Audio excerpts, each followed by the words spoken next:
loser harassing me. Talking about, do you I have a 2-year-old and luggage waiting on the Uber. Talking about, do you live here? You loser. Look at you, if I slap you, palm your bald head like this. Like this, palm with your tights on. Go for your job, dude. Bob talking about, do you live here? Waiting on the Uber. Shut up. I don't want to hear you. Shut up. Shut up. I don't want to hear you. Shut up. Call them. Shut up. Put up the picture full mass.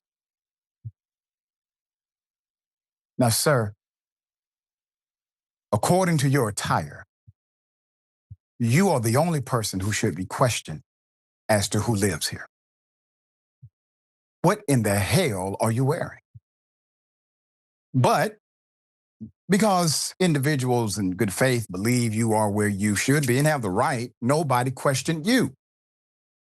So a nosy man in Florida was caught on video harassing a black father and the father's baby, toddler, while they were in the lobby of their own building waiting for an Uber. The man harassing them is also a resident of that building. The father attached one caption to his video, which has quickly gained online attention. Quote, "It's 4 a.m. and me and my son have a 6 a.m. flight." He wrote in the caption, quote, "Some random man walks up to me and asks if me or my son lives in the building. And if not, we need to leave now. I couldn't believe it." End quote. Let's put that picture up again.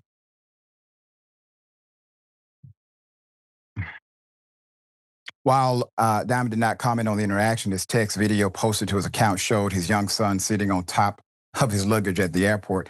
I want to say this in full respect for our policies and rules and even our courtesies in America and beyond. The reason why these stories are actually important, not because the individual story may make a difference in your home, but the fact that it's not an individual story, but it is in fact a microcosm of a macrocosm of stories that exist every day in this country. The reason why we have laws, the reason why we have policies, the reason why we have, hopefully, members of Congress and other publicly elected individuals is because they pass good faith policy and laws and statutes so that what? So that things like this don't go unchecked. Policies are for you. The policy maker is not more important than the policy, because the policy is about how you are governed, how you have rights, and how you are able to exercise those rights if those rights happen to be in threat. Now, it's for you. So when things like this happen, and we've seen it routinely, typically the person who's being the aggressor, they happen to be white male, white female, harassing individuals who are where they're supposed to be. They're not trespassing. They're not committing any crime. They live there. But we've seen individuals stop people from moving, literally cornered them with a cell phone. And there's no arrest, there's no citation. There are multiple ordinances and misdemeanors in that scenario. We've seen people physically assault others, hold them while they're trying to leave their own property. No arrest. That's because there's no emphasis on what we would call a Karen law or something to the effect. These are still within the normative framework of culture rather than the normative framework of the judicial system. And I promise you, if it's the other way around, where black male is doing these same things, or black female does this to a white female or white male, the outcome is vastly different. All right, this is the thoughts. Yeah, this kind of reminds me of something. You hit it on the head earlier when you said that this man would likely never just randomly be questioned as to whether or not he is supposed to be where he is.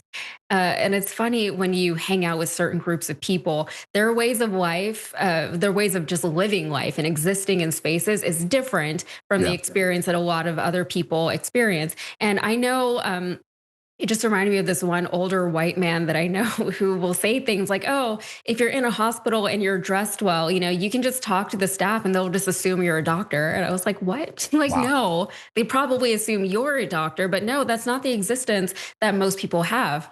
Right. It's not normal, but it's not even his fault. Like, I don't even want to blame him for existing in the world that has been built around him. It's the fact that people around him assume that he's not only supposed to be in places where he's not supposed to be, but also that he is a person of authority in those spaces who deserves respect and deference. And they just assume that. They just give it to him. He didn't ask for it, he didn't assume it necessarily. Maybe now he does, but at first I don't think he did. But that's the response that he got from people. And that is how he has learned to exist in this world. And it says something about our overall culture that I'm talking about black and brown people here, that we still perceive white men as, they deserve to be here, they belong here. Not only that, but they're probably in charge. They're probably somebody important. Like, we need to start changing that narrative. We need to stop treating them as such. And maybe we'll see a shift, but I mean, it's not going to happen overnight.